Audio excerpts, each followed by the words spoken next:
بسم اللہ الرحمن الرحیم۔ روزے کے احکام و مسائل۔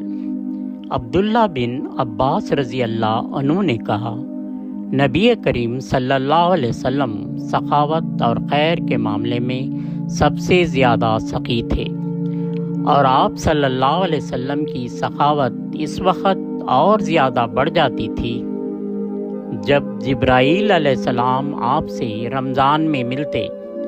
جبرائیل علیہ السلام حضرت صلی اللہ علیہ وسلم سے رمضان شریف کی ہر رات میں ملتے، یہاں تک کہ رمضان گزر جاتا۔ نبی کریم صلی اللہ علیہ وسلم جبرائیل علیہ السلام سے قرآن کا دور کراتے تھے۔ جب حضرت جبرائیل آپ سے ملنے لگتے تو آپ چلتی ہوا سے بھی زیادہ بھلائی پہنچانے میں